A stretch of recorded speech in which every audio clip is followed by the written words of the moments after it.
Hello students, कैसे हैं आप सभी लोग। हम आज फिर कंटिन्यू करते हैं अपना सेकेंड चैप्टर भारत में राष्ट्रवाद। लास्ट में हमने कुछ लेक्चर्स देखे थे, आज फिर हम कुछ और लेक्चर्स कुछ और चीज़ें इसमें देखेंगे, कुछ प्रश्न इसमें देखेंगे, डिस्कस करेंगे। ठीक है, चलिए देखते हैं। इसका पहला प्रश्न पूछ रहा है, महात्मा गांधी ने असहयोग आंदोलन कब प्रारंभ किया। असहयोग आंदोलन नॉन कॉरपोरेशन मूवमेंट आपका स्टार्ट हुआ था 1920 में। कब शुरू हुआ था? 1920 में असहयोग आंदोलन शुरू हुआ था, जब गांधी जी आपके वापस आते हैं। उसके बाद में प्रथम विश्व युद्ध में भारत सपोर्ट करता है, भारत के लोग सपोर्ट करते हैं ब्रिटिश को, लेकिन ब्रिटिश क्या करते हैं, उन्हें उस हिसाब से तवज्जो नहीं देते हैं। ठीक, इसलिए क्या शुरू होता है, हमारा असहयोग आंदोलन शुरू होता है।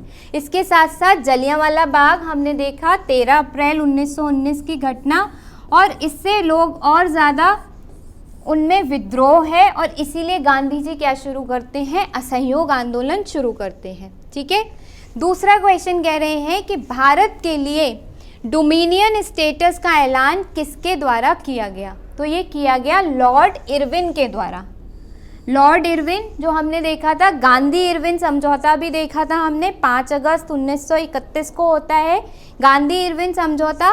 वही इरविन है जिन्होंने डोमिनियन स्टेट्स की बात कही। ठीक, उन्होंने कहा कि भारत को डोमिनियन स्टेटस दिया जाएगा। डोमिनियन स्टेटस का मतलब ये होता है कि अब भारत जितने भी उसके घरेलू मामले हैं उनको तो खुद निर्णय उन पर ले सकता है, लेकिन जो भी विदेशी मामले होंगे उन पर निर्णय कौन लेगा, उन पर निर्णय लेगी ब्रिटिश सरकार। तो इसे हम क्या कहते हैं, डोमिनियन स्टेटस कहते हैं। इसके तहत ये कहा गया कि अब भारत अपने जो घरेलू निर्णय हैं वह तो स्वयं ले सकेगा, ब्रिटिश सरकार उसमें इंटरफेयर, उसमें हस्तक्षेप नहीं करेगी, लेकिन जितने भी विदेशी मामले होंगे उनमें भारत सरकार के जो निर्णय हैं वो ब्रिटिश ही लेगी। ठीक, भारत के निर्णय ब्रिटिश सरकार लेगी। नेक्स्ट क्वेश्चन, भारत आने पर गांधी जी ने अपना सबसे पहला सत्याग्रह आंदोलन कौन सा किया। देखिए, ये वह सारे प्रश्न हैं जो हर साल पूछे जाते हैं, आपके हर साल परीक्षा में लगातार पूछे जा रहे हैं, हम इन्हें ही यहाँ पर डिस्कस कर रहे हैं। तो इन क्वेश्चंस को आप लोग अच्छे से कर लीजिएगा। ठीक, तो क्या वो बारदोली सत्याग्रह था, खेड़ा, चंपारण या फिर अहमदाबाद आंदोलन। तो इसका उत्तर है चंपारण सत्याग्रह। गांधी जी जब लौटते हैं 9 जनवरी 1915 को साउथ अफ्रीका से गांधी जी वापस आते हैं, और सबसे पहले 10 अप्रैल 1916 में 10 अप्रैल 1917 को शुरू करते हैं चंपारण सत्याग्रह। और ये किसके कहने पर करते हैं, ये भी कई बार पूछा जाता है कि इन्हें कौन लेकर गया था चंपारण, जो कि बिहार की एक जगह है। तो इन्हें लेकर गए थे राजकुमार शुक्ल। राजकुमार शुक्ल जो कि बिहार के रहने वाले थे, ये गांधी जी से कहते हैं कि भाई गांधी जी, हमारे यहाँ पर किसान बहुत परेशान हैं 3 कठिया सिस्टम की वजह से। 3 कठिया एक नीति चल रही थी ब्रिटिशर्स की, इस 3 कठिया सिस्टम की वजह से हमारे यहाँ के किसान बहुत परेशान हैं, तो आप चल के वहाँ पर आंदोलन चलाइए जिससे कि उन लोगों की समस्या को हल किया जा सके। तो गांधी जी ने 10 अप्रैल 1917 को सबसे पहले चंपारण सत्याग्रह आंदोलन चलाया। यह गांधी जी का भारत का पहला आंदोलन था। ठीक, वहीं उसके बाद फिर आपका अहमदाबाद, खेड़ा, ये आंदोलन उन्होंने चलाए। जबकि बारदोली सत्याग्रह किससे संबंधित है, सरदार वल्लभ भाई पटेल से संबंधित है, ये उन्होंने चलाया था। ठीक, तो इनमें 2-3 बातें आप ध्यान रखेंगे।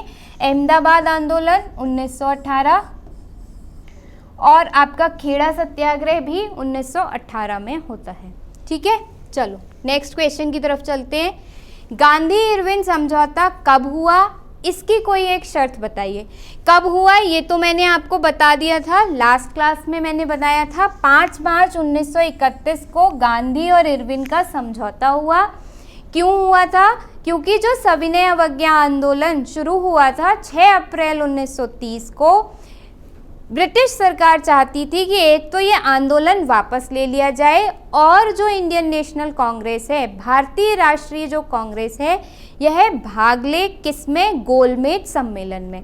पहले गोलमेज सम्मेलन में आपकी इंडियन नेशनल कांग्रेस, भारतीय राष्ट्रीय कांग्रेस ने हिस्सा नहीं लिया, लेकिन दूसरी के लिए उन्हें तैयार करने के लिए इरविन से कहा गया कि आप गांधी जी से बात करिए और बात करके उन्हें टेबल पर लेकर आइए, मतलब मेज पर लेकर आइए और हम बैठ करके फिर बात कर सकते हैं। ठीक है, तो गांधी इरविन समझौता 5 मार्च 1931 को हुआ। इसमें कुछ शर्त गांधी जी ने अपनी रखी, कुछ शर्त इरविन ने अपनी रखी, और दोनों लोगों की शर्तों, जब दोनों लोगों ने एक दूसरे की शर्तें मान ली, तब गांधी जी ने कहाँ पे आपका भाग लिया, द्वितीय गोलमेज सम्मेलन में फिर गांधी जी ने भाग लिया था। ठीक है, तो गांधी इरविन समझौता गांधी जी और इरविन के बीच होता है। इसमें जो सरकार थी, यानी ब्रिटिश सरकार थी, उसने कहा कि हम हिंसा के आरोप में जिन लोगों को हमने गिरफ्तार किया है, सविनय अवज्ञा आंदोलन में जिन लोगों को हिंसा के लिए हमने गिरफ्तार किया है, जिन राजनीतिक नेताओं को हमने गिरफ्तार किया है, ब्रिटिश सरकार उन्हें रिहा कर देगी, लेकिन जो इंडियन नेशनल कांग्रेस है या भारतीय राष्ट्रीय जो कांग्रेस है, उसे क्या करना पड़ेगा, गोलमेज सम्मेलन में भाग लेना पड़ेगा। और ऐसा ही इरविन ने किया, उन्होंने जो भी राजनीतिक बंदी थे सबको रिहा कर दिया। तो एक शर्त इसकी क्या हो गई, एक शर्त उसकी ये थी कि गांधी जी ने इरविन से कहा कि आप जो भी राजनीतिक बंदी हैं, जिन्हें आपने सविनय अवज्ञा आंदोलन के दौरान गिरफ्तार किया है, उन्हें रिहा कर दीजिए। कब हुआ इरविन समझौता, 5 मार्च 1931 को हुआ। ठीक है, अब बात आती है पूर्ण स्वराज का उद्घोष कब हुआ, या पूर्ण स्वराज का उद्घोष कब किया गया। तो पूर्ण स्वराज का उद्घोष 31 दिसंबर 1929 को लाहौर अधिवेशन में किया गया। इसमें लाहौर रावी नदी के किनारे हैं, आपका रावी रिवर के किनारे लाहौर। इसमें रावी रिवर के किनारे जवाहरलाल नेहरू जी ने भारत का जो झंडा उस समय था उसको फहराया और कहा कि हम अब से हर 26 जनवरी को क्या मनाया करेंगे, स्वतंत्रता दिवस मनाया करेंगे। और इसलिए आपको ध्यान रखनी है एक बात और, कि इसलिए हमारा जो स्वतंत्रता दिवस है वो तो 15 अगस्त को मनाया जाता है। हमें स्वतंत्रता मिल गई थी 15 अगस्त 1947 को, तो इसलिए हम स्वतंत्रता दिवस तो 15 अगस्त 1947 को मनाते हैं, लेकिन इस दिन को 26 जनवरी को यादगार बनाने के लिए, क्योंकि इस दिन पूर्ण स्वराज या पूर्ण स्वतंत्रता दिवस मनाने की बात कही गई थी, इसलिए इस दिन को यादगार बनाने के लिए इस दिन हमने अपना संविधान लागू किया और उस दिन को हम क्या मनाते हैं, गणतंत्र दिवस मनाते हैं। ठीक है, तो गणतंत्र दिवस 26 जनवरी को मनाने के पीछे यही कारण है, क्योंकि 31 दिसंबर 1929 को लाहौर अधिवेशन के दौरान जवाहरलाल नेहरू जी ने कहा था कि अब से हम 26 जनवरी को अपना स्वतंत्रता दिवस मनाया करेंगे, और इस दिन को यादगार बनाने के लिए हमने 26 जनवरी को अपना संविधान लागू किया और गणतंत्र दिवस के रूप में मनाना शुरू किया। ठीक है, ये सारी बातें यहाँ से ध्यान रखेंगे।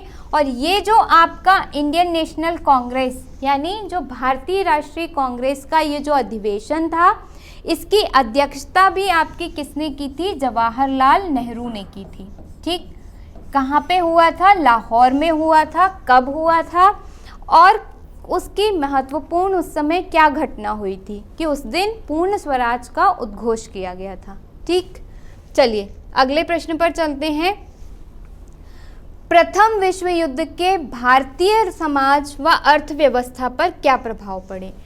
ठीक है, जो प्रथम विश्व युद्ध हुआ था, फर्स्ट वर्ल्ड वॉर हुई थी 1914 से 1918 के बीच में आपकी फर्स्ट वर्ल्ड वॉर हुई थी, प्रथम विश्व युद्ध हुआ था। इसमें 2 विभाजन हुए थे, यानी जो देश थे वो 2 में विभक्त थे। एक थे आपके ध्रुवीय देश, या एक्सिस कंट्री, एक थे आपके धुरी देश और दूसरे थे आपके मित्र देश। एक धुरी देश, एक मित्र देश। तो इन दोनों देशों के बीच में आपका हुआ प्रथम विश्व युद्ध 1914 से 1918 तक। ब्रिटेन ने भी इसमें पार्ट किया था और ब्रिटेन ने इसमें पार्ट किया, और चूंकि यहाँ पर भारत पर उस समय ब्रिटेन का राज्य था, ब्रिटेन की सरकार थी, तो उसके भारतीय समाज पर भी प्रभाव पड़े और भारत की अर्थव्यवस्था पर भी प्रभाव पड़े, दोनों पर प्रभाव पड़े। तो हमें वही दोनों पर देखने हैं। अब ये प्रश्न देखिए 6 अंक का है, ठीक है। अब इसे लिखने के लिए भी आप ऐसे भी लिख सकते हैं जैसा आपके सामने है, आप इसे 2 में डिवाइड करके भी लिख सकते हैं। कैसे? प्रथम विश्व युद्ध के भारतीय समाज पर प्रभाव और भारत की अर्थव्यवस्था पर प्रभाव या आर्थिकी पर प्रभाव। ठीक, आप ऐसे भी लिख सकते हैं। यहाँ पर 1 2 3 4 करके पॉइंट बना देंगे, 1 2 3 4, दोनों तरीके से आप लिख सकते हैं और ऐसे भी लिख सकते हैं। ठीक है, चलिए क्या प्रभाव पड़े। पहला, इस विश्व युद्ध ने एक नई आर्थिक और राजनीतिक स्थिति पैदा कर दी। बिल्कुल सही बात है। आर्थिक स्थिति क्या पैदा हुई? ज़्यादा पैसा आपका युद्ध में खर्च हो गया ब्रिटेन का। अब ब्रिटेन का जो पैसा युद्ध में खर्च हुआ है उसकी भरपाई कहाँ से होगी? भारत के लोगों से होगी। तो कर क्या हो जाएगा? ज़्यादा हो जाएगा। कर ज़्यादा हो गया तो आर्थिकी क्या हुई? प्रभावित हुई। दूसरा, राजनीतिक, ब्रिटेन जो था वो पार्ट कर लेता है जब विश्व युद्ध में, द्वितीय विश्व युद्ध में, और भारत के जो राजनीतिज्ञ थे उस समय के, उनसे कुछ वायदे करता है कि आप हमारा साथ दीजिए प्रथम विश्व युद्ध में, उसके बाद फिर हम आपको प्रिविलेज देंगे या आपकी मदद करेंगे, आपके देश के लिए कुछ अच्छा काम करेंगे। लेकिन जो ब्रिटेन है वो प्रथम विश्व के युद्ध के बाद में अपने वायदों को पूरा नहीं करता। तो भारत की जो राजनीतिज्ञ थे उनमें एक विरोध की भावना पैदा हो जाती है, और इसीलिए हम देखते हैं कि 1918 के बाद में ही आपका जो असहयोग आंदोलन है 1920 में वह शुरू होता है, और असहयोग के साथ साथ इसके पहले आपका शुरू होता है खिलाफत आंदोलन। ये सारे के सारे क्या हैं? क्या कारण रहे इनके? प्रथम विश्व युद्ध के ही आपके राजनीतिक कारण रहे ये। ठीक है, नेक्स्ट, रक्षा व्यय में भारी इजाफा हुआ। रक्षा पे खर्च ज़्यादा करना पड़ेगा। जब कोई देश अगर युद्ध में पार्टिसिपेट कर रहा है, युद्ध में भाग ले रहा है, तो उसे अपनी रक्षा के लिए तो ज़्यादा खर्च करना ही पड़ेगा। तो दूसरा क्या प्रभाव हुआ कि रक्षा पे जो खर्च था वो बढ़ गया। जब रक्षा पे खर्च बढ़ जाएगा तो बाकी और चीज़ों पे जो खर्च हुआ करता था वह कम हो जाएगा, तो वो स्थितियां जो होंगी वो खराब होने लगेंगी। ठीक है। तीसरा, खर्चे की भरपाई करने के लिए युद्ध के नाम पर कर्जे लिए गए और करों में वृद्धि की गई। बिल्कुल सही बात है। जब खर्चा बढ़ता है किसी भी देश का, जैसे अभी कोविड के दौरान भारत सरकार का क्या बढ़ा? खर्चा बढ़ा। अब जब खर्चा बढ़ा तो भारत सरकार अपने खर्चे की भरपाई करने के लिए दूसरे देशों से या दूसरे जो बैंक हैं उनसे क्या लेगा? लोन लेगा, उधार लेगा। उधार का पैसा उसे क्या करना पड़ेगा? कर्ज लेना पड़ेगा। ठीक है। नेक्स्ट, सीमा शुल्क बढ़ा दिया गया और आयकर शुरू किया गया। बिल्कुल सही बात है कि सीमा शुल्क क्यों बढ़ेगा? सीमा शुल्क इसलिए बढ़ा क्योंकि ब्रिटेन की जो सरकार है अब उसे ज़्यादा से ज़्यादा क्या चाहिए? पैसे चाहिए। उसका बहुत लॉस हो चुका है। किस में लॉस हो चुका है? युद्ध में। फर्स्ट वर्ल्ड वॉर में, प्रथम विश्व युद्ध में उसका लॉस हो चुका है। उस लॉस की भरपाई किससे करेगी? कर से करेगी। तो आयकर लगा दिए, सीमा शुल्क लगा दी। कीमतें बहुत ज़्यादा तेज़ हुई, यानी जो भी चीज़ मिल रही थी उनकी कीमतें बढ़ गई बहुत ज़्यादा। क्यों बढ़ गई? क्योंकि अब ब्रिटेन को ज़्यादा से ज़्यादा पैसे चाहिए, तो कीमतें ज़्यादा तेज़ हो गई, यानी महंगाई आ गई। ठीक है। नेक्स्ट, जो गाँव में सिपाही थे उनकी जबरन भर्ती की गई या उन्हें ज़बरदस्ती सेना में शामिल किया गया। जब विश्व युद्ध होगा तो एक तो जो सोल्जर्स हैं उनका लॉस होगा, उनकी हानि होगी। तो सोल्जर्स की हानि को पूरा करने के लिए क्या करना होगा, ज़्यादा से ज़्यादा सैनिक की ज़रूरत पड़ेगी। उन सैनिकों की भरपाई करने के लिए अब गांवों से जबरन भर्ती करने लगे ब्रिटिशर्स। तो जो सामाजिक प्रभाव था वो क्या हुआ कि गांव में जो सैनिक हैं गांव से उनकी ज़्यादा भर्ती होने लगी। नेक्स्ट, यही वह समय था जिसमें एक तरफ तो ब्रिटेन प्रथम विश्व युद्ध में भाग ले रहा था और दूसरी तरफ भारत में बहुत ज़्यादा गरीबी, बहुत ज़्यादा बीमारियां, महामारियां और आपकी बाढ़, सूखा, ये सारी आपदाएं भी आ रही थी। इन आपदाओं की वजह से फसलें खराब होने लगी और खाद्य पदार्थों का अभाव हो गया।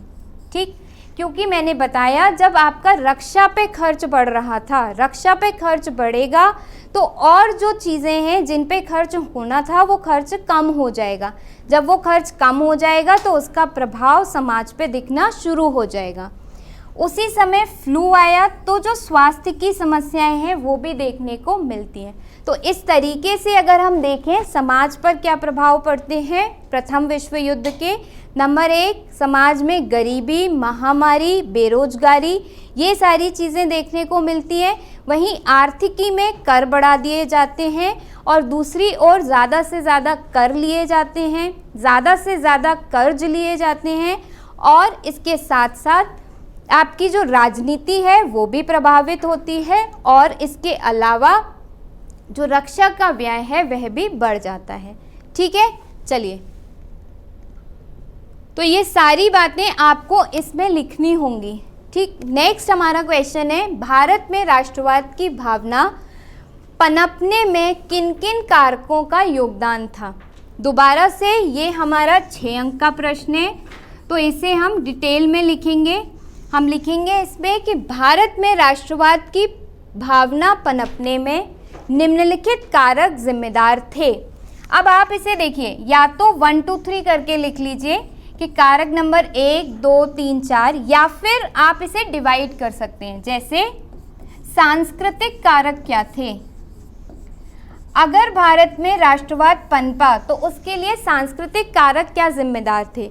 सांस्कृतिक कारक में आपका आता है, जैसे जो बंकिम चंद्र चटर्जी हैं वो लिखते हैं वंदे मातरम, उनके द्वारा लिखा गया ये गीत जैसे ही चौराहों पर बजता था लोगों के अंदर राष्ट्रवाद की भावना जागृत हो जाती थी। अबींद्रनाथ टैगोर के द्वारा बनाई गई भारत माता की जो पेंटिंग थी, जो चित्र था, वह जैसे ही लोगों ने देखा कि भारत को एक माता का स्वरूप दिया गया है तो लोगों की जो भावनाएं थी वह राष्ट्र के तरफ बढ़ने लगी। ठीक है, दूसरा कारक क्या हो सकता है आपका, सामाजिक कारक। सामाजिक कारक था कि जो उस समय का भारत था उसमें क्या था, बहुत ज़्यादा लोग परेशान थे, बेरोजगारी है, भुखमरी है, गरीबी है, वो सारे लोगों में राष्ट्रवाद के लिए उन्हें बढ़ावा दे रही थी। ठीक, तीसरा और क्या हो सकता है आपका, सामाजिक सुधार जो उस समय किए जा चुके थे अलग अलग नेताओं के द्वारा, उन्होंने भी भारत के राष्ट्रवाद को बढ़ाने में योगदान दिया। तो इस तरीके से बहुत सारे कारक थे आपके जिन्होंने भारत के राष्ट्रवाद की भावना को बढ़ाने में योगदान दिया। ठीक, चलिए आज हम सिर्फ इतने ही क्वेश्चन रखेंगे। नेक्स्ट क्लास में हम नेक्स्ट चैप्टर लेकर के आएंगे और उसके कुछ इम्पॉर्टेंट क्वेश्चन आप लोग निरंतर विद्या जो क्वेश्चन बैंक है उससे प्रश्नों का अभ्यास करते रहिए। क्योंकि देखिए बच्चों, एक चीज़ आप समझिए कि जो भी आपका मैथ्स है उसमें आप क्वेश्चंस को प्रैक्टिस करते हैं, सॉल्व करके देखते हैं। केमिस्ट्री में या रसायन विज्ञान में आप लोग समीकरण लिख के देखते हैं। उसी तरीके से सामाजिक अध्ययन में आपको क्या करना होता है, इन्हीं प्रश्नों को बार बार लिख लिख के देखना पड़ता है, तब जाकर के आप जो एग्ज़ाम होता है उसमें अच्छा परफॉर्म कर पाते हैं। ठीक, तो thank you so much and have a nice day.